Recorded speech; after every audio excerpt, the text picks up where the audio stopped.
Africa, we're trying to certify more by training. Once the doctors see their own patients that they have referred to me, the stage 4 cancer is suddenly gone. And according to legislation, cannabis is allowed only as a second-line treatment, not a first-line treatment. What that means is the patients have to try something else, and then only you can actually approve that patient to go in. My honest opinion or view is it should be a first-line treatment because we see the results. So the patients come in, we will then consult, look at the blood test, and I will explain the science. My patients, if they need to take flower, which is the head with bud, as he explained, the reason is we use it for breakthrough pain, and we've confirmed this in medical research. What breakthrough pain means is pain is so hectic, you wake up in the morning, my MS patient, they can't move. So I advise them to vape and not to use a joint. Hello everybody, and welcome to Man in the Arena, the podcast where we discuss everything about the world, what's happening, sometimes what's not happening. Now, there's a buzzword out there besides AI and quantum computing. You see there, even I'm getting confused. Cannabis. Everybody talks about it. Everybody thinks they're an expert on it. There's loads of studies. Pharmaceuticals are involved. Some are against it. So today we're going to unpack all of this with our three guests. And I think we're going to start off with the rose amongst us. Dr. Gallow, just tell everybody listening who you are, what you do, how did you end up in this field of medicine? Thank you so much. I'm Dr. Shiksha Gallow from Holistic Integrative Healing Institute. So my background is actually clinical pathology in medical science, and I used to be involved in the vaccine industry, actually the HIV vaccine industry. So I come from the pharmaceutical space or Western medicine. And then I was suddenly looking at how can we actually look at, healing people and preventing disease. Because the vaccines are meant to prevent that, but the vaccines have so many side effects. And then I went down a rabbit hole and somebody introduced me to medical cannabis. And then I started investigating more, learning more. And then I'm like, this is it. Like, this is my passion. I couldn't understand with all these years that I've studied that this plant from God can actually come and save the world and heal patients. And then I understood the science behind it.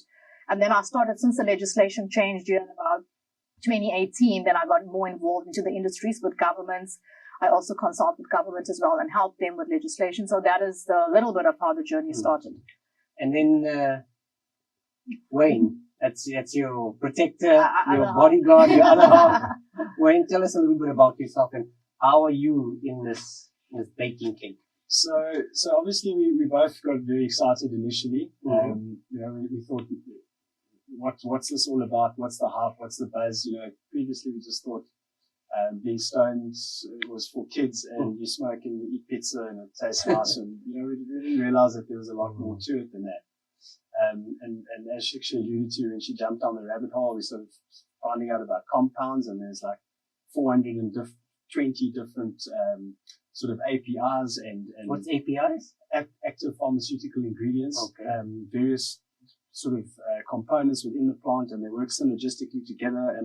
And Shiksha loves a kind of a challenge, and this was like a never-ending thing because she said that it's like winning the lotto. There's so many different combinations and so many things, and what works with what. And that's when she dived in and started looking at, what cannabinoids work for different illnesses, different diseases. And then she's just focused on that from a research perspective. On the other hand, as most people have, sort of behind the tuck shop quad or at the back of the fields and smoked a bit in my youth. And, but not a lot. So we'd always been exposed to cannabis, but not from a medical perspective. Okay. It was more from a recreational, feeling fun, having a laugh kind of thing in our youth.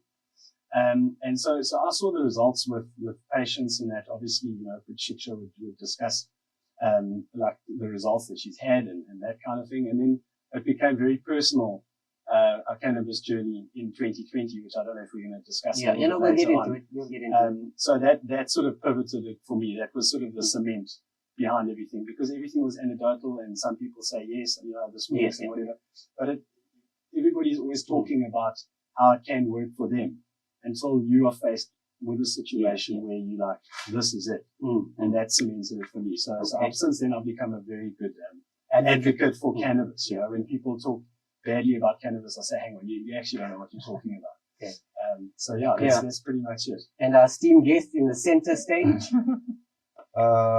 You know, the first time I came across the plant thing you're talking about now, it was like Wayne said, recreational amongst friends, not in the tuck shop, behind the house with your friends. And I had no idea that the plant we take for granted, we took for granted, would actually be the one trying to keep us alive. Okay. Keep us from doing certain things, you know. So we never knew there would be so many benefits for such a simple thing. So you got quite an interesting story of how you ended up here. What actually happened? Well, it started off on a lovely birthday.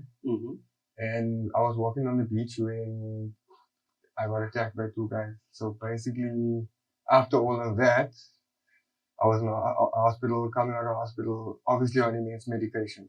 Like, I think you remember, so a lot of medication. And with me, medication never really took out to my body in such a way where I become nauseous.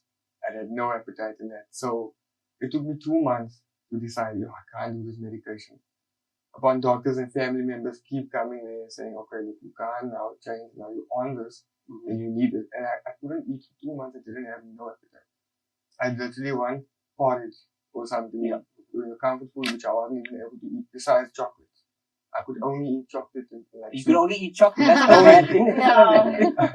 I could only eat sweets and chocolate. So I tried cannabis, like not for recreational, for actually medical, but in the way I tried it was not a pipe or anything. It was first the oil. So I tried the oil, and it was actually the first time I actually tried the oil. And I noticed the same time, besides being hungry, I noticed relieving anxiety and pain throughout my whole body. And it was anyway I thought, no, the way you apply this here is the only thing that matters. And the usage. So from then I've been trying to apply different ways, and I've actually progressed through. I don't use flour or anything besides. Yes, I consume dab now, but my consumption has dropped so much.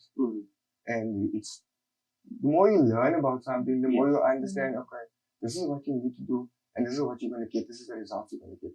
So you learn a formation, not a product, or whatever you use, a formation, and you put it to use, and you can actually progress, because from smoking flour, a lot of flour, there are many health benefits, but there's a lot of disadvantages that your average person who's working and busy constantly can't do. You know, besides society, not wanting to walk past someone that smells like, I can put it this way, there's a smoke smell. People always have that saying, oh, this guy smells weird. Or I've walked past people who are managers and they smell like they literally had a heavy session. And it took me a while to realize, no man, there's a way to do this where you won't have a full hunger effect. You will have, you can be work, you can be creative, you can be constructive, you can get around, and you will have no pain. Okay, so here we have a situation in where everybody watching this, people watching this, they've got some sort of depression, they've got a physical attribute, they've hurt themselves, they've gone through the Western way of doing things, and they just at an end now where they don't really know what to do, where to go. So this is where you come in. Let's delve a little bit more into your background. So you're actually a doctor? Yeah, I'm actually a cannabis clinician. So I've been certified in United States with the Society of Cannabis Clinicians. So my background was first clinical pathology in Western medicine and science, and now I moved into the cannabis space. So yeah, so I'm one of the only actually certified cannabis clinicians in South Africa, and we're trying to certify more by training. So a patient comes to you, they say, doc, I've tried this, I'm lost my hunger, or I have some problem and I've been on medication for months and I'm not seeing any results. How does the whole process start with you? Okay, so firstly, it's like any doctor's consults. They've come in, we've got a group of doctors as well. They'll come in, they'll have a consult, we look at their blood test, we see what's happening, we look at the pharmaceutical meds. And according to legislation, cannabis is allowed only as a second-line treatment, not a first-line treatment. What that means is the patients have to try something else, and then only you can actually approve that patient to go in. my honest opinion or view is it should be a first-line treatment because we see the results. So the patients come in, we would then consult, look at the blood test, and I will explain the science. Must I quickly go through some of the science? Because I think that's important for the viewers so they understand. So we're actually all born with this endocannabinoid system. I'll refer to it as the ECS. And this system all of us have. It's responsible for homeostasis, which means balance. Okay, so as life goes on, you take pharmaceuticals, you have stress, your stress levels go up, which is toxins in the body, and you're actually born with these endocannabinoids in your body. So the two main endocannabinoids I'm going to talk about is called anandamide and 2-AG. So anandamide actually comes from the Sanskrit word meaning bliss. From India, that means bliss. And that is like your bliss molecule that uplifts you and makes you feel better. So perfect example from Yunesh when he says, look, when he started taking it, he started feeling a sense of relief because what it does is when you take cannabis from the plant, we call them phytocannabinoids inside the body that you produce endocannabinoids, the difference, right? So when you take your phytocannabinoid from the plant, you guys would have heard about CBD, THC, there's CBG, there's different compounds. Quickly. CBD and all of this, when somebody is walking past the shop and they see CBD, what is CBD? What does that actually stand for? What does that mean? Okay, so it's cannabidiol, and your CBD is more your non-psychoactive component, okay? So, and then you get THC, which is your tetrahydrocannabinol. So they're different compounds from the plant, the phytocannabinoids. Those are the two main ones. But we, in science or medical research, we work with all of the compounds like cannabigerol, which is your CBG, your THCV. So it's quite complicated, but I don't want to confuse anybody. But the point of it, when you take the phytocannabinoids from the plant, it's like a lock and key mechanism because you have cannabinoid receptors in your body. Okay, so you have cannabinoid 1 and cannabinoid 2 and other receptors, G-coupled protein receptors as well. So when you take it, picture like a lock and key mechanism. So you're taking the CBD or THC or cannabinoids, I'm going to call it. This is your key. The moment you take it, it unlocks the potential for healing and the body starts healing. What's happening is your own endocannabinoids also start increasing. So your anandamide and your 2-AG. To just put it in context, when a baby is born, we normally tell that mother to breastfeed the baby. Do any of you know why? I know why. You don't answer. I'm assuming the mother's milk has got something in it that helps the baby. Exactly. So what the mother's milk actually has is endocannabinoids. Okay, so it has these endocannabinoids, and that is what actually helps that baby. So you will notice the difference between a baby that's breastfed and a baby that's not. The one that's breastfed is always stronger. So what happens with life? How do we increase this endocannabinoids in our body? Number one is exercise, cycling. But if you have a disease or if you have an injury like what he has or what Wayne also has, you need you can't cycle because you're injured. How do you get these endocannabinoids up into the body to reach homeostasis? And that's is the secret, because that is when from the plant, the phytocannabinoids come in and then helps the body to reach balance. This is all quite scientific. It's not like, like you said, behind the tuck shop and, picking things out of fields. So that your doctors sit with somebody. What kind of people come to you? Can you give us some sort of example of what sort of medical problems would somebody have that they would come to you? Okay, so, Yunesh is also one of our patients. For example, injuries, Wayne had an accident, but mostly I see 80 to 90% of the patients that I help are stage 4 cancer patients. And those are... From what I gather, cancer is divided into 4 stages, stage 1, 2, 3, and 4. 4 is where the doctors say, sorry, you will, we can't do anything. And then, Wayne makes a joke, he calls me last stop Gallow, because the doctor said, we don't know what to do with you, nothing can help, go maybe try Dr. Gallow, then they would refer to me. But currently, the law states you first have to go to I'm going to say, normal doctor. You've got to exhaust all of those possibilities, chemo, radiation, all of that, and then come. Because we call something called a Section 21, where I'll just explain a little bit of legislation so that people can understand. So to access CBD, you can access it now as long as it's within 20 milligrams in a 30 ml, so it's about 600 milligrams total amount you can have. Anything over than the 600 milligrams per month is now scheduled. It's not over the counter. So let's say he needs 1,000 milligrams or whatever. So we need to have a Section 21 because it's a Schedule 4. Now THC, which is your more psychoactive components of the plants, the tetrahydrocannabinol, that is more psychoactive, where it gives you more the high feeling or that feeling.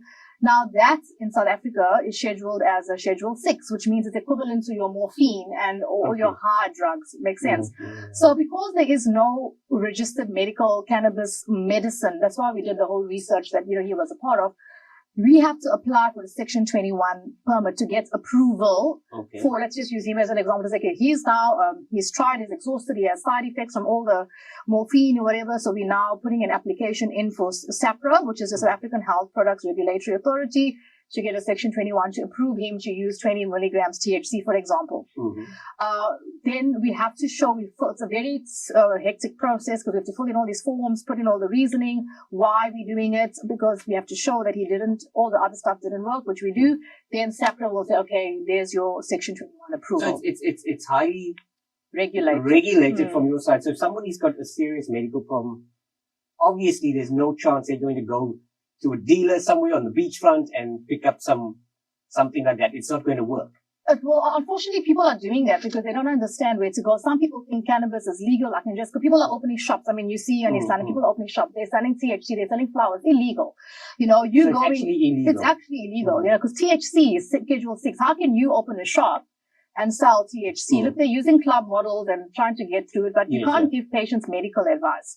So I have patients coming to say, look, I went to the shop. I bought this thing. The guy didn't know what he was talking about, but he helped me. And then you're giving the patient CBD, 20 milligrams or whatever, or something, or 30 milligrams THC. They're having side effects, having psychosis. It's not going to work. So we use an approach of microdosing, where we start low, and then we slowly increase the dose. So you need to start THC. You need to understand dosing. It's not just about taking it. With the flower that Yunesh mentioned, he mentioned oil. So you get different types of cannabinoids. You get how you would use it, either in flower or in oil. So flower I use for a lot of multiple sclerosis patients. Back to your question. Patients like autoimmune disease. So what we found is the flower works quickly, So as you mentioned, so just for people who are not familiar, when you say flower, what do you actually mean? It's the actual buds from the cannabis plant. You would see in the what they call it, nugs, or unused flowers in medical terms. The heads. And that's predominantly smoked. So that's either smoked in a bong or in a pipe or something. And that's more like the recreational, like what he was mentioning, the more recreational type. But just to get back to what Yunesh was saying about the effects of my patients, if they need to take flower, which is the head with the bud, as he explained, the reason is we use it for breakthrough pain, and we've confirmed this in medical research. What breakthrough pain means, his pain is so hectic, he wakes up in the morning, my MS patient, they can't move. So I advise them to vape and not to use a joint or anything. And the reason is, the joint burns at 900 degrees and it damages your lung, right? The vape will burn between 200 and the terpenes are not lost. So when you're using your joint, you're losing 50% of the medicine is gone. When you're using the vape and a medical vaporizer, you're getting 95% at least of the medicine into the body. Okay, so the breakthrough pain is, he takes the vape, he uses it because he can't wake up, for example, in the morning. 10 to 15 minutes, he's like, it helps. He's able to move, he's able to get dressed, but it lasts quicker, like 2 hours. That was the question I was How long does it last? And you say 2 to 3 hours? Yeah, say about 2 to 4 hours, obviously depending on the dose. And then what we do, then I will supplement that patient with cannabis oil afterwards, so we can sustain them throughout the day without pain. So here's the question that people, they're obviously struggling with terrible diseases out there, and they come to you, or medical professional who deals with cannabis like you do. It solves the problem. Let's say we hope it solves the problem, gives him a quality of life. But what happens now? Can you get addicted to this stuff? Parents are wondering, don't do drugs, you'll get addicted. So don't call cannabis a drug. Number one, it is not a drug. It is a plant. And I'm talking about whole plant extract, not synthetic cannabis. Okay. I'm talking about when you extract it from a plant. Okay. So that is what I'm referring to when I'm saying it's not addictive, right? So number one is the addiction rate is the same as caffeine. You all drink coffee. Caffeine sits at about 9%. That is where cannabis sits at 9%. Then your alcohol sits at 20%, right? Then 30% is your nicotine. And anything above 30% is like your heroin, your cocaine. That sits greater than 30%. So cannabis cannot be equated to the addiction rates or the dangers of any opioid, alcohol, or nicotine at all. Well, you'd obviously be fighting a big battle here because the media world, the media, the movies, the pharmaceutical big companies out there have been gunning for you, gunning for your industry, Look, and then as Anish just mentioned now as well, you can never overdose on medical cannabis. So I can give you can mistakenly take the whole bottle of cannabis, You will never ever overdose. It's the safest medicine on earth, and the reason is medically there are no brainstem receptors. So what that means is when you take an opioid, you can overdose, right? It's one of the most addictive, and that's why I did the clinical study in South Africa. We can talk about that later. So it affects the respiratory function because it affects the brainstem receptor. So you can't breathe. You can't breathe. You start dying, and that's what's happening with medical cannabis because there are no brainstem receptors. That will never happen. It will not affect that respiratory system where you can't breathe, and you will have an effect. So that is why it's one of the safest medicine, and this has been medically proven. You'll see the cannabis deaths are zero. It'll always be zero. It's always been zero all the time. Ahead. Exactly. It's never been, nobody can ever die. We even tried a research with one of the professors as well and he's actually in Free State, and he's done this where they tried to look at how much of cannabis can we actually give one of the lab monkeys. You've given them a whole lot of cannabis, as much as we could. And I think it's something like you need to smoke over 900 whatever joints within 10 minutes to actually die. And nothing happened. Everyone slept, woke up happy. And so we tried to kill or overdose. It's also important to say, as long as, yes, cannabis is a very safe medicine to use. But there's also, as Shiksha alluded to earlier, there is a thing called psychosis. So if somebody is irresponsible in terms of cannabis usage and takes 100 milligram THC, even though you're not going to die, you're going to feel like you died. You're going to get into a state, and I'm talking from experience here because I was hoodwinked and duped and tricked into it. It was supposed to be a CBD. And even as a previous cannabis user, it was overwhelming. You get hot flashes. I think from a medical perspective, Shiksha will tell you what happens internally, but just from your brain perspective, you get really concerned. You feel out of sorts. You're incoherent, you're not quite sure what's going on, you don't like that feeling, it's a terrible feeling. And for a novice user, and this is what gets back to responsible usage, because for a person like that, we don't know from a psychological perspective how that patient's going to be affected. They'll never touch cannabis again, and then they go out and say what a terrible drug it is. So even from a medical perspective, it's very safe, you'll never die from it. It's also very important that you get the right dosage and for the right condition as well. Well, you speaking before we came on set, you've got an interesting story. What led you to this moment in life? It's a tragic story with a happy ending as well. Yeah, so like I alluded to earlier, we'd always experimented with cannabis as kids already, from a recreational perspective. And just touching on that, when you smoke a joint, like Shiksha said, it burns at 900 degrees. So very often you're getting the therapeutic benefits, or you're getting the high from the THC. The other cannabinoids and the other phytocannabinoids, the terpenes, the flavonoids, all of that are being destroyed because their flash point is much lower than THC. So you're getting predominantly THC. So that's why we use the term recreational or responsible adult usage, whatever. So that's what I played around with in my teenage years. And then on the 14th of September 2020, I had a horrific motorcycle accident. And we were coming back from a weekend up in the Bobbejanskloof, and we did river crossings, and we slept under the Boklands cliffs. So it was an absolutely wonderful weekend. And then coming back from Port Elizabeth early on the Monday morning, we were approaching the Kenton crossings, and the guy slammed on brakes. So I went around him to go past. And then he did a U-turn to pick up a passenger on the opposite side of the road.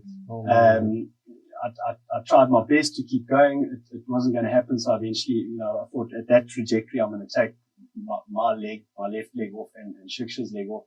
So I'd rather just straighten up, and I T-boned it. Hit the vehicle. I blacked out. And that was the last I remember. And then I sort of came around lying on the tar. And when I opened my eyes, the first thing I tried to get up and I couldn't. So I was paralyzed from the neck down. And then I thought, well, if I'm in this condition, I had this like gut wrenching feeling in my stomach. I'm like, I'm the guy that's killed my wife on a motorcycle. And it's like probably the worst feeling that anybody could have. So I started like shouting at her and like, are you okay? And where are you? And she wasn't answering. And so obviously this really, you go to a very dark place. Fortunately, she responded. She said, it's okay. I'm fine. And then from there, it was just a very, very long road. We waited for the first responders to arrive. They put a brace on my neck, obviously seeing the injuries. Fortunately, Shiksha was shouting at the driver. He thought he had killed me. He was trying to pull at my legs, and she said just leave him. Fortunately, because if he had, could have been much worse. Could have been a lot worse. I joked with my friends to say that by the time the paramedics had got there, they were already drawing the chalk around me because So you went through this massive physical ordeal. Yeah. And then doctors, what did they say to you after a couple of months? So I was lying in the hospital, at the Port Alfred Hospital for 8 hours before we got transferred. The government hospital was just too scared, because over and above the broken neck, I'd also broken my left leg off at the top of the femur, so that it moved out. My left arm was broken, the thumb was broken. So I was pretty much a mess. So obviously from that stage, it's heavy trauma, it's into ICUs. To cut a long story short, the orthopedic surgeon said, look, I'm just the panel beater here. There's no good me putting all the stuff together if the engine doesn't start. We need the neurosurgeon to go and do his bit. So that was a 6-hour op, fusing the neck, putting a cage in, doing that kind of thing. After that, then he did his bits. He put a pin in the leg, reattached that, put a plate in the arm. So during that stage, you in ICUs, it's trauma, it's hospital treatments and all that kind of stuff. And when it got to the stage where I was in a position to then be moved across to the rehabilitation center, the orthopedic surgeon said, look, you're obviously aware of how serious the injuries are, and you're looking at least 6 to 8 months before you get out of the wheelchair. And, it's just one of those things. It's the life-changing trauma. And prior to that, I'd been doing a lot of swimming, a lot of running. I was very active, hiking, training for Robben Island swim prior to that. I'd swum 100 kilometers in February that year. And then for lockdown and everything, that was just, didn't happen. So that exacerbates the situation. I wasn't a lazy person sitting on the couch eating potato chips watching Netflix, for example. So to go from that into a wheelchair, it's a life altering situation. So when we moved to the rehab, I said, look, I can't be in this wheelchair. So the first thing is, so I chatted to the doctor at the rehabilitation center, and I explained to him, this is what we do, this is my wife, this is what she does. Is there any chance we can have a look at introducing medical cannabis and whatever? I don't believe in opioids and painkillers. They have their place. They help you with the trauma, but I'm past that now, and it's time for healing. And so he said, do you understand that you've got a broken neck, your leg was off, your arm was broken, your thumb is, and you don't want any painkillers whatsoever. So I said, look, I'm not saying that I don't want, I just want to try this option. So he said, look, I've done enough research and read enough papers into the therapeutic use of medical cannabis. Let's give it a try. Obviously, if the pain is too much, let's look at traditional medicine. So then the rest was history. Shiksha put me on a protocol. I started taking cannabis in the morning, lunchtime and the afternoons. I used we have a product called Jello shots where we have a combination of stuff that is used as a natural painkiller and anti-inflammatory. It was very nice in that I didn't have absolutely no pain, but the pain was manageable and tolerable to the extent that I could then do what needed to be done in the rehabilitation center. And obviously the physios were quite impressed with saying, there's not many patients that understand that pain threshold and that you can utilize that pain as a gauge because the body releases that pain for a reason. So whereas your opioids cut off that pain, and that's very often why athletes overuse muscle, they push through injuries and it makes it worse. So, this looks like a story that it's almost too good to be true. It's almost too good to be. So then the question is, why are you getting fight back from the traditional pharmaceutical companies on this? Or are they now jumping on board and said, this is a wonder drug, a wonder medicine that we've never utilized before? What is your relationship together with the big pharmaceutical companies? With the big pharma, you can never fight against them. I mean, that's where I come from previously. You have to work with them. So we don't want you to use distractions or whatever, as long as the doctors are open. Like in his case, they allowed us first time ever medical cannabis to be used in a hospital. It's first time ever in history in South Africa that this has happened. And the doctors were able to see those results, so it's an education. So from big pharma, yes, they're going to fight. But you see some, like some companies are getting involved into the medical cannabis space. I think Pfizer bought a cannabis company. I can't remember now the facts, but they're looking more synthetic cannabis. So if you are a doctor When you that say actually synthetic cannabis, what is that? Is that something that's not grown? So synthetic cannabis is not actually from the plant. You are recreating that molecule. You're recreating cannabidiol, CBD or THC synthetically. And some research studies have been done on synthetic cannabis, and then some patients have died from that. Okay. So it's not coming from the true plant. But some studies have shown that it's beneficial, the synthetic. So you're trying to copy the molecule scientifically in a laboratory setting. And I believe in whole plant extract. If I can quickly explain why I go on about whole plant extract. Wayne mentioned earlier about terpenes, terpenoids. So you have everything in the plants, from the cannabinoids to the terpenes, the flavonoids. It's a whole plant full extract, and we call it the entourage effect. The entourage effect means everything works synergistically together. It's like if you're listening to a band, right? And only the pianist is playing and the drummer is not playing and there's no guitarist and only the one guy. That is your synthetic cannabis, just the pianist. Now, the entourage effects or your whole plant extract is the entire band together that's creating music, the singer, each instrument playing. That is the difference. So that is how I'd like to, if I can explain it, that's the best way I think I can explain it. That is the difference. Yeah, also, you raised the point with regards to big pharma. So they have actually launched cannabis products in the form of Epidiolex, Dronabinol. So there is a shift in perception, and medical professionals are now more open to the idea of using cannabis for medical use. Yes, but as to the legislation, and they don't understand enough. So that is where we've also been doing. I've been training a lot of doctors, a part of the Society of Cannabis Clinicians personally in my own capacity. If they don't understand the dosing and don't understand it, they're going to be like, what is this? I studied 7 years. I know how to prescribe opioids. Now you're telling me I must microdose. It's individualized treatments. Unesh will be in a different dose. Will be in a different dose. How the hell am I supposed to do this? And once you start training and explaining, it is an individualized treatment. Because we can't actually measure anybody's endocannabinoids now. That's something that I'm obviously looking into the future. But you want to say, that's why I say we start low and build it up. So it's the stigma that, as you mentioned earlier, that it's about getting high and this and that. But once the doctors see their own patients that they have referred to me, the stage 4 cancer is suddenly gone. Yeah, well, that's not going to be in every case. I mean, somebody's watching this now. They're not. We're not selling a miracle drug that's going to take you back from stage 4 cancer to no cancer. I mean, that whoever does that will become trillionaire, billionaire overnight. It's unique. This is not. It's not a wonder drug for everybody. It is not. And as I said, it's also specifically. You need to understand the diagnosis, and you need to dose. But you see, there is a lot of evidence with cancer. And cannabinoids, there's a lot of papers. I just finished my 3rd PhD now, which is on prostate cancer and cannabinoids. The results are fantastic. We're going to publish that.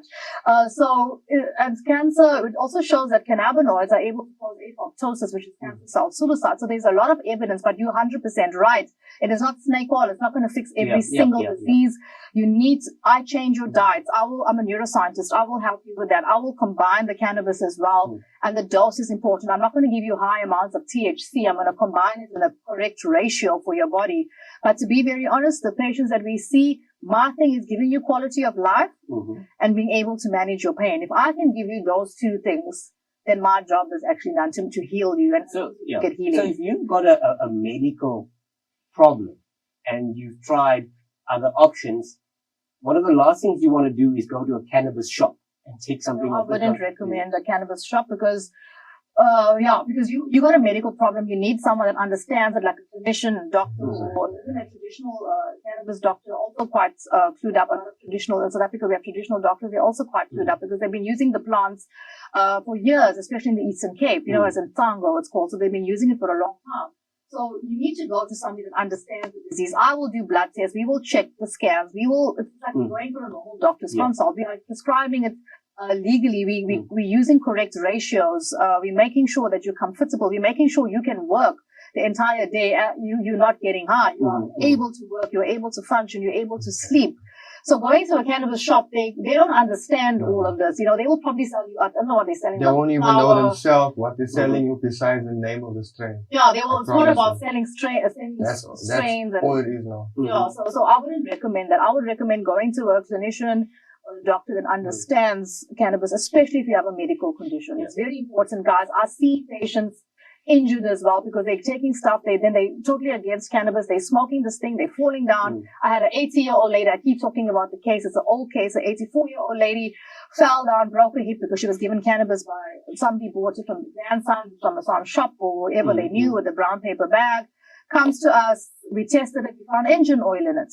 So somebody that are making it in their kitchen or backyard, they're mixing the cannabis with engine oil. You don't know the process. And nonsense, so that's toxic. Too much alcohol, if you're extracting it incorrectly, is toxic to the cancer patient. So this is a scientific global experiment we're doing here, and the results are looking promising. 100%. Yeah. And what about yourself now, day-to-day life?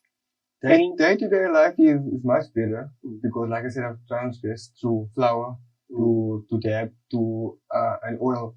There's a lot of difference I can say. Let's start off by saying my diet.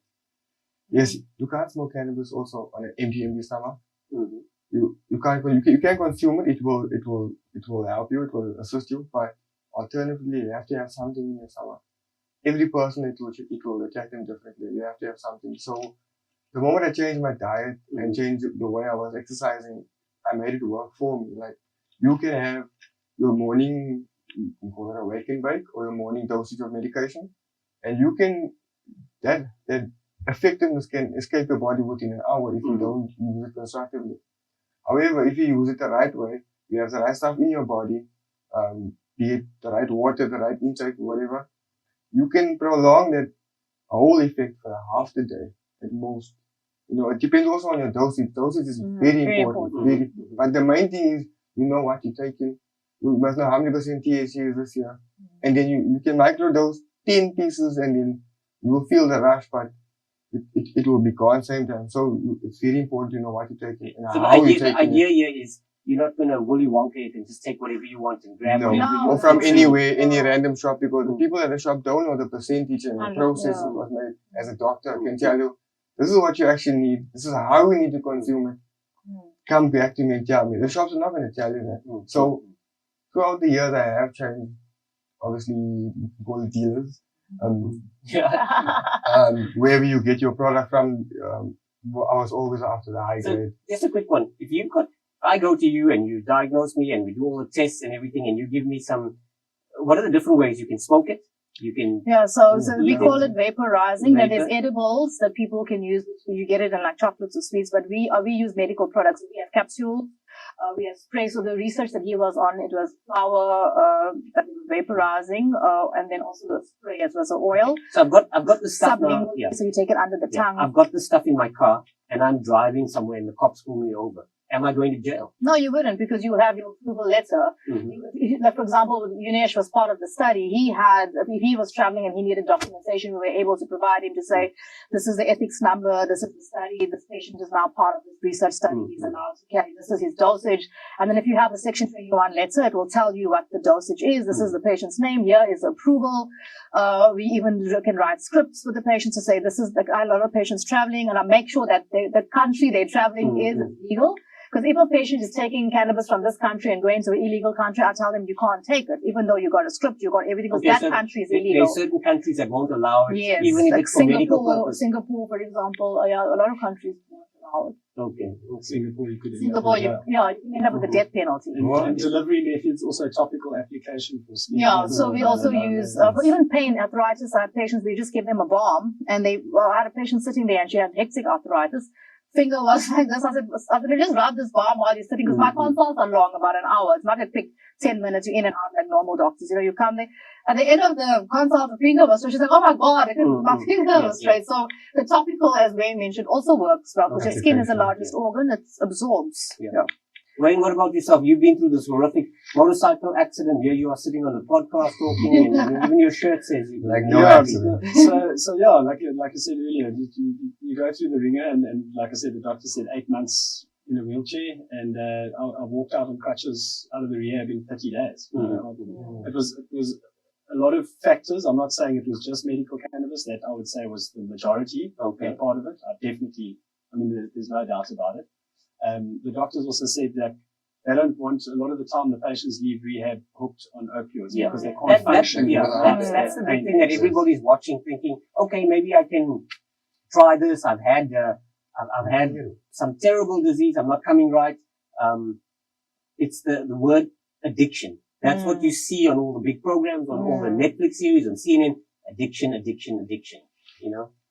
So I used cannabis, and then obviously, so like I said, I walked out of the rehab. I was still on crutches. I wasn't able to load bear on the hip. So I used cannabis. I used it as regularly as what I felt I needed to for a long time, because I mean my body had been through a very traumatic experience. My endocannabinoid system was really depressed and down. It needed everything that it could to heal. I also focused on my diet as well, what the most nutritional thing was to heal as quickly as possible. So it did all of that kind of thing as well. I then also started open water swimming a little bit, picked that up again. And, I put one crutch at the start of the river and then hobble down and put the other crutch there and then flop into the water and then go and pick up my other crutch on the other side. And it just slowly started that healing process. So there's a, like any regime, there's a healing process, but now who shouldn't be on cannabis? Who shouldn't come to you? Okay, look, we obviously, the only time when they come is when I can tell them, look, advise them you can or cannot use cannabis. So firstly, I don't really recommend it on kids or children under the age of 21 unless there's a medical problem. So if the child comes with cancer or whatever, obviously then we will get approval. Then we will have to, because there's no other, it's safer than the chemotherapy. Cannabis is very safe, it doesn't damage the body. You're saying cannabis is safer than chemo? Yeah, because chemo is basically it's attacking your entire cells, your good and bad cells, whereas cannabis doesn't do that. You know, it is safer, but obviously they're totally different methodologies. I'm not ditching chemo. Chemo does work with certain. Like the PhD I did, I can just give you a brief with the results. The chemo on cannabis patients did just as well with the cannabis only patients, but the patients on chemo only didn't do so well. So I'm just using the chemo and cannabis together could be a probable solution as well. So that's what I will use it. Only if if it's quite a hectic condition. For epilepsy, I would use it on kids. If they've tried all the other medicines, because as Wayne mentioned, Epidiolex there is a actual medicine. Is not here in South Africa that's registered, but we do know that CBD, so that kid will not have any THC, which is the psychoactive component. You will only treat them with the CBD. So the CBD will help, and we did have children, their seizures have decreased. Now, Dravet syndrome and stuff like that with seizures, cannabis is allowed to be used. It has been proven, because what happens is these kids they are resistant to the medicine, so that the normal Epilem or the pharmaceutical medicines don't work anymore. So the doctors say, look, you can't keep taking this medicine, it doesn't work. What else do we do? And that is when we come in, and then doctors will say, look, try this. And that is when we'll treat them. I also would not treat patients if they got like hectic bipolar disease, and if they're on lithium, if they have hectic psychosis, I won't treat them. I won't give them THC. Maybe if they have tried everything, we will try them with CBD. Patients that are suicidal with hectic PTSD, they need to go through a routine. We will see what they're on first, and then rather put them in CBD only, a much safer alternative, and we will avoid THC. So there are instances where you cannot use it, but we obviously I'm way more concerned. Of course, yeah. Apart from doing an immense amount of research and being an expert in this field, you were on the back of the motorbike. What happened to you? What's your story? I made it. As you made it. See. Yeah. So I knew immediately that I had lung damage. So I had a pneumothorax, which is like a hole in your lung. So I knew that because I could feel it. And then I didn't know that I had crush syndrome. So crush syndrome is basically called rhabdomyolysis. It's where your muscles now start releasing all this, because it's injured and all these toxins, and it starts affecting the body, and then it affects your cardiac enzymes. So it affects your heart. So I discharged myself from hospital because I could, because I was also more worried about him to try to get him sorted out because of his broken neck, and I was busy with the surgeon. So I discharged him, wanted to go home, have a shower, sort myself out, hoping I make the nights. And luckily my in-laws stayed with me. And then the moment I woke up in the morning, like, okay, yeah, I'm alive, I went and admitted myself back into the hospital because I knew, there's something not there. So then I did scans and stuff. So I said I already knew. So I had the pneumothorax in the lung. And then I had that crush syndrome, which is what I didn't know that I had. And I also had liver damage. So all my injuries were internal, all of his were external. That's what he's here for. He's the husband, he's the man, he must literally take the brunt. But now, talking about discharging yourself and driving home and everything, if somebody is on the regimen that you prescribe medical and the cops stop them and they do blood work, is there any issues there? Is there a drug limit or an alcohol limit? Does this cannabis affect your ability to make sound judgments, like when you're driving? Can you take medical cannabis and then drive home? So with THC, whenever we prescribe THC, we say you cannot drive because or operate heavy machinery like any other psychoactive kind of drug. So yes, if you do a test and you get stopped, and if you have THC, it will come up positive for cannabis. But if you got a script and whatever, but firstly, you're not supposed to be driving, because we put that, we tell the patients, look, you're on so many milligrams THC, we only prescribe that at night.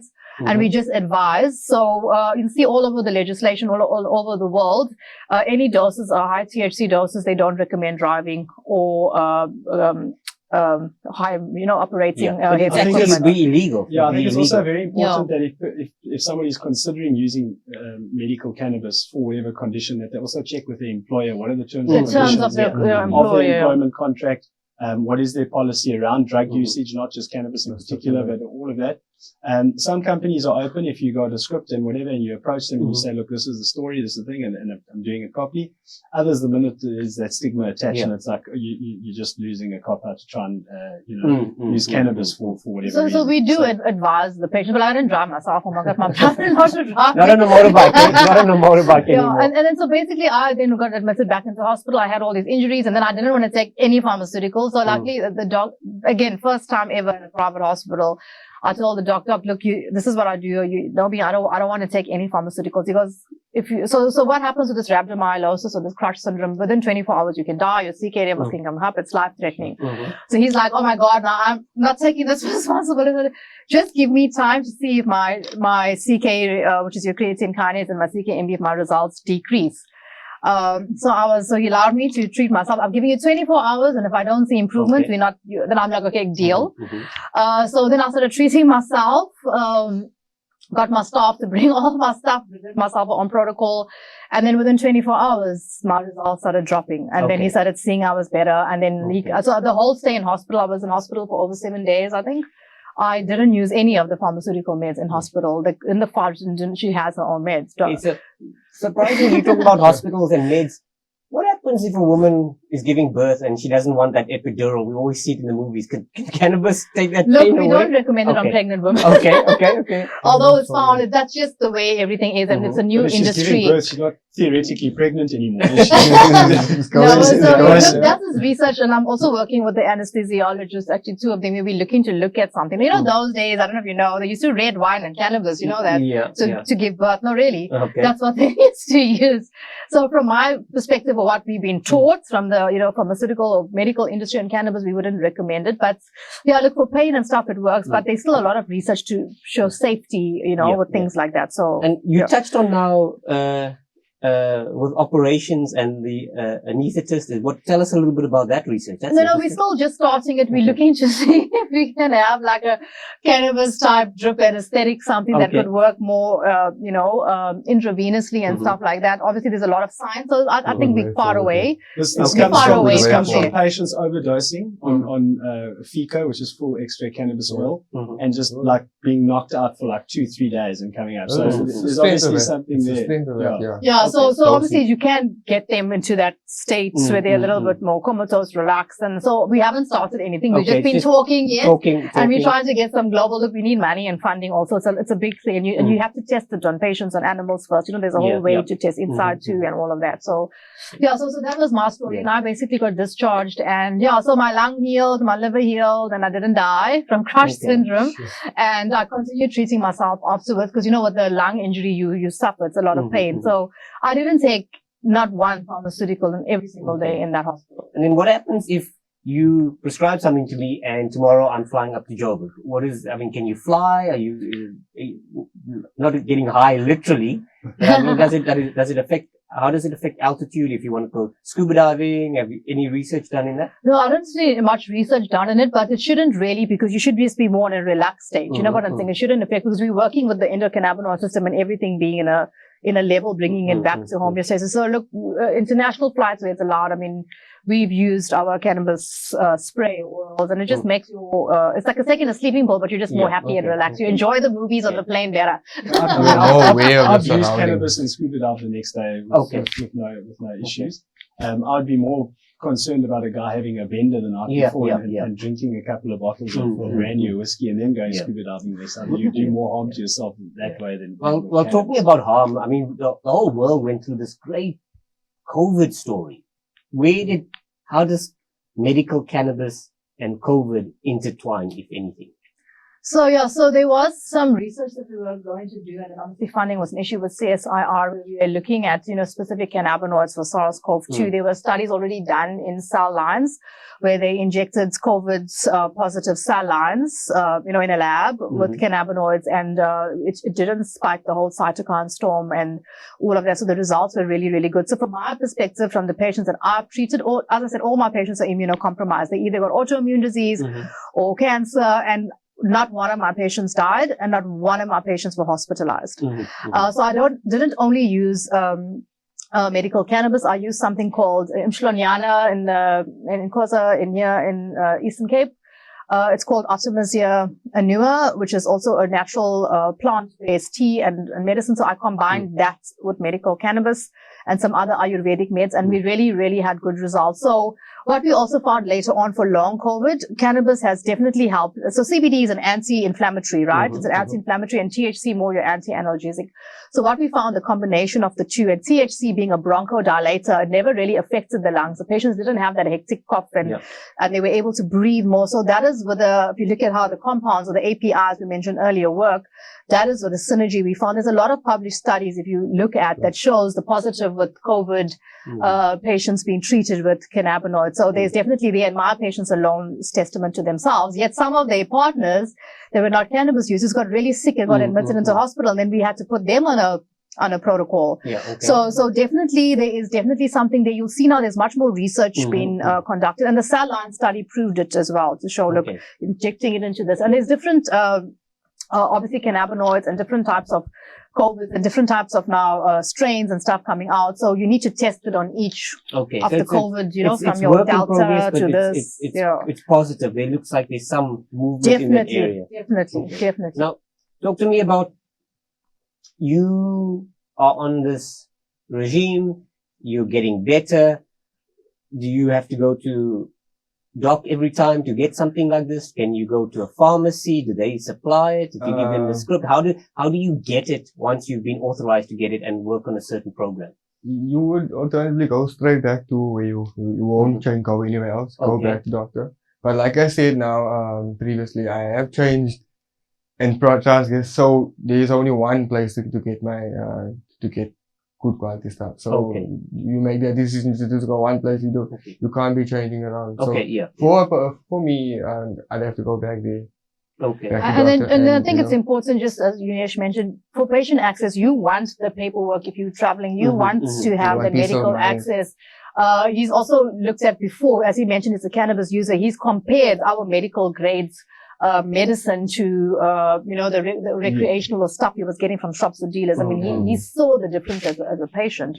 So I think that's important, where you go to someone that understands it, that can dose you correctly. If you have a problem, you can phone somebody and say, hey, you're not going to phone the dealer that said to you in a black packet, hey, this thing made me sick and I'm vomiting and I got psychosis. They're going to say, bugger off, Because they understand the product and the dosage that you're supposed. So if you say, okay, this is not happening, you're going to be asked, did you dosage right? And what have you eaten, or so forth. So a dealer won't do that. So you got to know you got to know what you want first of all. So just to be absolutely clear to everybody watching, we are not talking about recreational cannabis use. We're talking about medical cannabis use to sort out a for pain, anxiety, and for overall functionability. 100%. Many people, they got such bad anxiety, they can't function.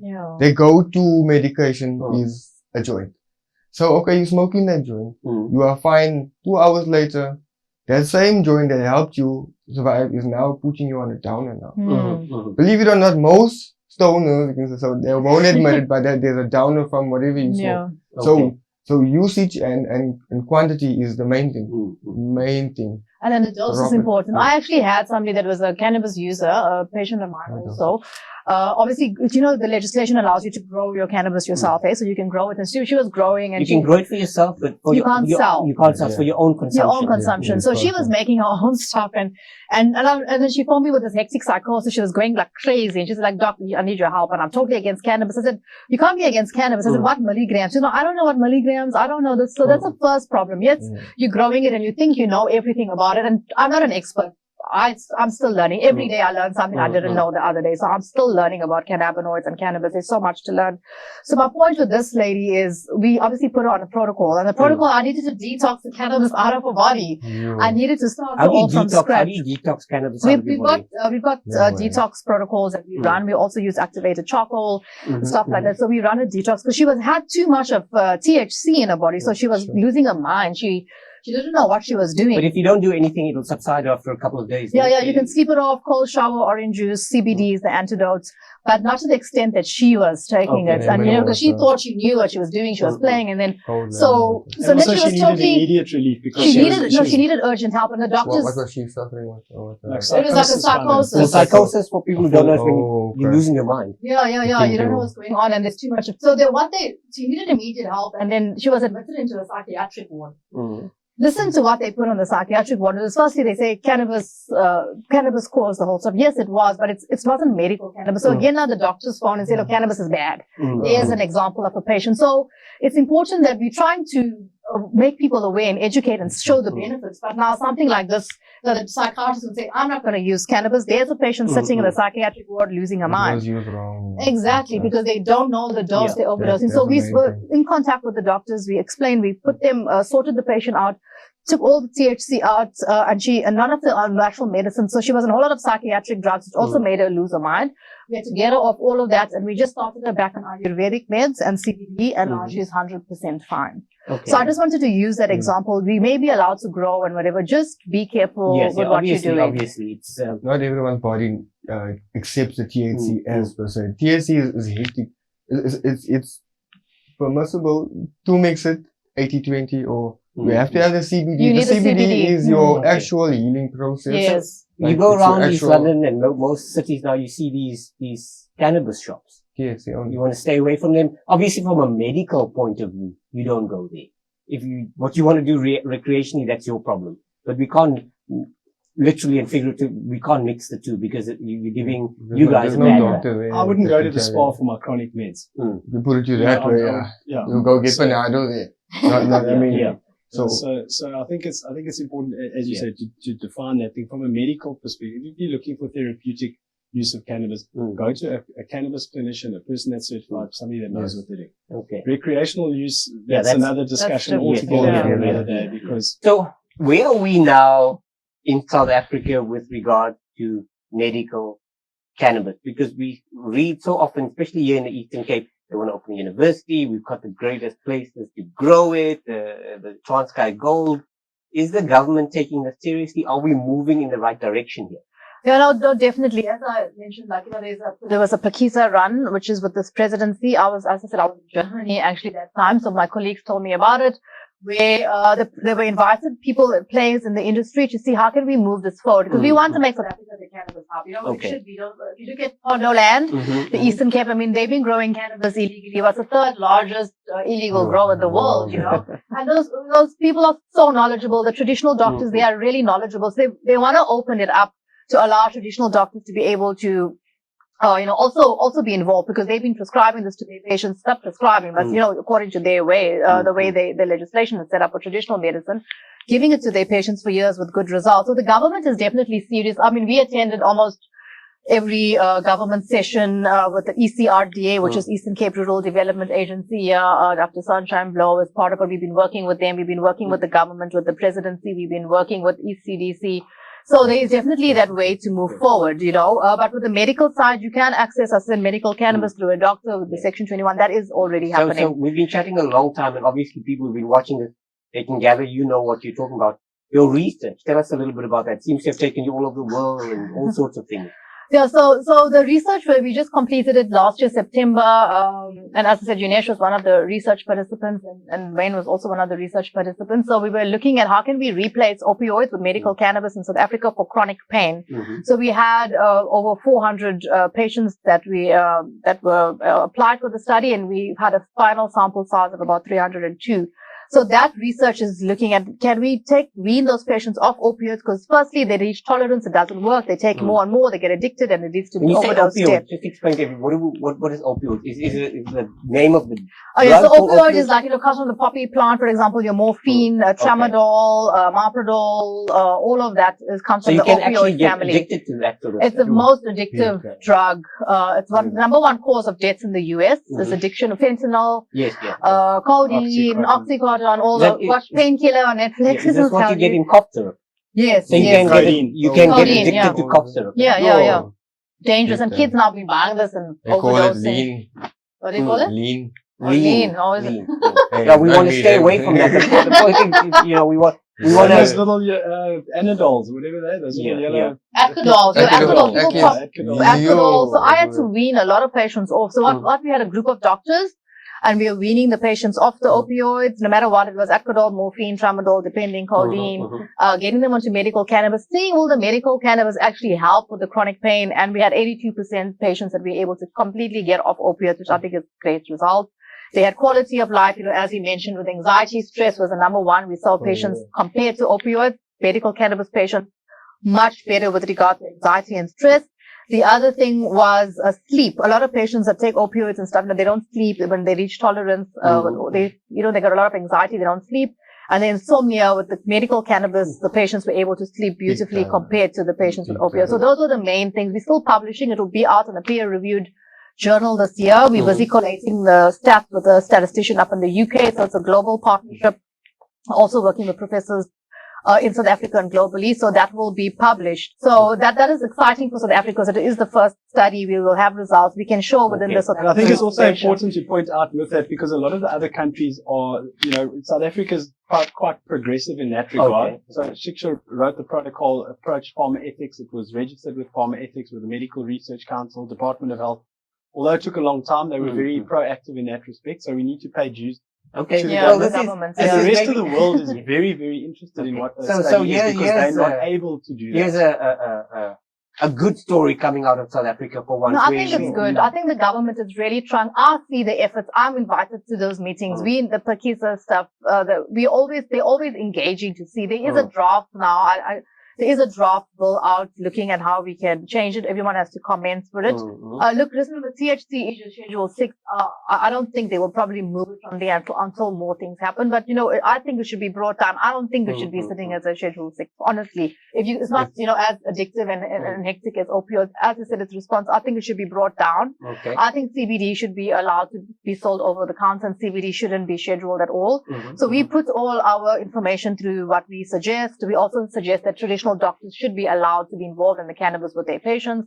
We put all of this through because they are very knowledgeable. So let's see what happens. What you're proposing is quite progressive, and many people watching it sitting at home, religious people and people who have conservative views are going to be taken aback by this, but the world is changing. Things are changing. And then talking about change, you had that terrible accident. You're fine now. And any great stories? Did you actually do that swim? Yeah, so when you say fine, all things considered, of course.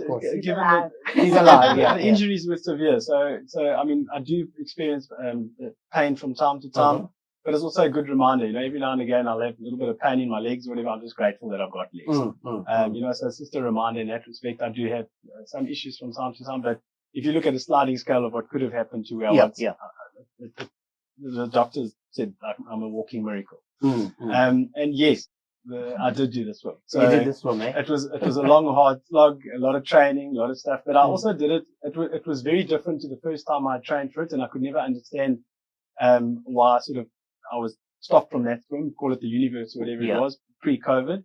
But then afterwards, I understood what it was. It was about to give a little bit of hope, a little bit of inspiration for the people that have been in a similar situation or worse. When you're in the rehab, you're seeing stroke patients, food falling out of their face, diabetes patients with amputated limbs, car crash victims. And it's a very sad place because the people are very down, they're very despondent. Yeah. So I wanted to do a little documentary, a little movie, a little feel-good show. So when they're sitting there eating their breakfast or their lunch on a Friday afternoon, looking at the TV and watching, arbitrary stuff, show a documentary where here's a guy sitting where you were that just took the bull by the horns, went ahead, did it, and a bit of a hope and an inspirational story for them to motivate them to get out of there, get going, start leading an active life again, pick up the pieces, work with what you've got, and change your life. Instead of stewing in your own You mentioned self-pity. about going forward and changing and everything. Well, here's the thing. Somebody comes to you and you put them on a regime and we're going to do this and we're going to do that. Is medical aid going to cover this? We are, so far, no. The Section 21, we've actually submitted some because we have NAPI codes, but all the medical aids actually rejected it. So once there's a registered medicine in South Africa, hopefully we can get it through the medical aid. So we are pushing, but now with NHI, we don't know what's going to happen. Yeah, nobody knows with what's going to happen. aid. No one. But if the new bill and gets passed and doctors are allowed to dispense THC, be it on compounding or whatever, then the medical aids should be accepting it, hopefully. So honestly, the answer is I don't know. But so far, the ones we put through, I put quite a few patients, Section 21 to medical, all was rejected. Okay. Has anybody taken this further? Has any patients taken the medical aid to court? And are we just too busy? It's all about legislation and waiting. We can try, but you never know how far you'll get it until one of the companies actually decide to broaden their mind. Yeah. I think in this instance, it's very important to dangle the carrot instead of the stick. Yeah. To show The the medical benefits, aids, the benefits of it versus what the chronic destruction is on some of the, the harm that some of the other drugs are. Yeah. And what the science is telling you and what the patients are showing. And then the medical aids will look at it on its merit and go, this is much better for, at the end of the day, I'm going to have a person that's, And there's a big difference between, healing and treating the cause, which is what medical cannabis done, and what the pharmaceutical medicines do is treat the symptoms. So that is the difference. And that is a lot of people, doctors, and even patients and medical aid, people need to get their head around it. We're looking at, even when the patient is better, when the patient is better, we stop the medical cannabis. If you're better and sleep is better, you actually stop it. Once you reach homeostasis and you shouldn't be on medical cannabis for the rest of your life. I stop the medicine. This is what most people probably didn't realize. They would probably think they come to you for a medical cannabis solution and then you are locked in for the rest of your life. No, that's why it's bad business, but it's good because it's healing. Bad for business, but good because my passion is to empower the world with my holistic practices by healing my patients. And I want them to get off the medicine. So maybe 3 months, 6 months, you have to be, depending how hectic the situation is. But if you're better and your sleep is better and your body reaches homeostasis and your own endocannabinoids are back, you stop the medicines. We mainly just put patients on a maintenance dose because they like the way they feel. They like being happy. They like being able to do more things. But you shouldn't be on that hectic dose when you treat that ailment. So if your blood test or your scans start improving, I will decrease the medicines. Yeah. Okay. The Spencer won't do that. Really? Yeah. I mean, obviously, they're in the business of making business, Exactly. Yeah. And then just to touch on, you were walking here in London and you had this terrible accident. My incident happened in Margate. On the beach in Margate. Margate. You know Margate on the beach? Yeah. So, just to touch on that, we were walking with, I don't know if you're familiar with those illegal lasers. Those lasers is like this long. The ones that shine on the airplanes. Okay, yep. So, those very illegal ones. So, on that specific day, everyone was just shining it. I don't know what was going on, like a laser show. So I also wanted one. And I was like, I'm going to shine. So we were shining all over, having fun. Then I just took a walk now on the beach because I was like, okay, I'm going to go home now. Let me just go for a walk on the beach. I'm smelling flavor. I was like, yo, there's 2 guys smoking alka pipe on the beach. Literally. So I was like, okay, let me go introduce myself, speak to these guys. I spoke to those guys who were chilling. And then I was like, okay, guys, I'm going now. They're like, no, let's go for a walk here. Let's go for a walk. And we'll come back and I'm like, okay, because people from Shelly Beach were shining their laser literally at us all the way from Shelly Beach. So when I was shining, they were literally shining back at us. But it's not close.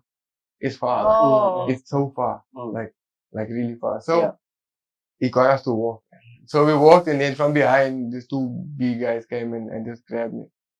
And obviously tried to get my phone and all of that happened so quickly. The next thing I know, I'm in Margate Hospital. They can't stabilize me. Can't find my medical aid card, nothing. They put me in a Netcare van all the way back to Durban. All the way to Durban because we're from London. So that was the worst thing ever. I just wanted to kill the driver. Every bump. Oh, It yeah, was like you know that. excruciating, stabbing pain, everyone. So Yeah, I got there to Etequini Hospital where they really looked after me there. Okay. 2 weeks. They stabilized me, sorted me out. At 7 o'clock in the morning, I went in, came out, 1 o'clock. I remember what I was told, but I was out. So I came out and all I remember was my arm wasn't like this, it was like this. But I had to cast everything in. So eventually, I got to see what's going on. They took it out. During that time, it was heavy pain, morphine, the only thing keeping me sane. Morphine and whatever they're giving me in my drug. So, from the hospital, it was heavy medication since I went home. 3 weeks in the high care. And I went home, and then the medication started. The tramadol, because nerve damage is not something. Hectic, you know. So I really didn't adapt properly to the tramadol and the other ones, whereby I had not eaten for like days. And I was hungry, but I was unable to even look at it. I was so nauseous. But the pain was so tremendous. I just took the medication, passed out, or tried to pass out. 3 months went down the line and I couldn't do it. I literally, when I came out of hospital, by the way, I weighed 45 kg. When I came out of hospital, I went in at I think I was not my 6, 8, around before my incident. So I'm only starting to pick up weight now. It's a few years and I still can't pick up weight. So it was a massive ordeal to you. You know, as I was saying in one of the podcasts we did, why can't we bring back the death penalty? You know, and everybody says, no. But when you hear these horrific stories of you walking on the beach, minding your own business, and it could have taken your life and they've left you in a difficult situation, but luckily with the use of medical cannabis, things are coming right. Many things have changed, whereby I'm able to function normally in my day without having not just a mood swing, a food swing where I want to eat, where I don't want to eat. I'm sure you know. You go to the kitchen, you're like, I'm hungry. You go and you come out. That's a food swing. I remember when I was a kid, I used to have food swings. I'd be watching television and I'd say, Mom, I'm hungry. And then my mom would say, go make yourself a sandwich. And then I'd say, it's okay, I'm not hungry anymore. That was my food swing. I just want to add to what you were saying there. So what we need to do is not bring back the death penalty or harm people anymore. We need to change consciousness. If we can spread love and harmony and try and change consciousness, what we're trying to do by meditation, by love, that we need to change consciousness. COVID taught us something. It taught us those would buy all the toilet paper in the world for themselves and they wouldn't worry about the other person if they had no toilet paper. But what it also taught us is love and connectedness. It made people hate their families. It made people love their families. So let's spread love. If we can really true love from the heart. And that's what I give my patients. That's how I also treat them. I actually love them. I want them to be cured. I want them to be healed. If we can give that and I give it to you, you give it to everybody else and you look at everybody, not this external being, because we're not the body, we're not even the mind. We are this energy being.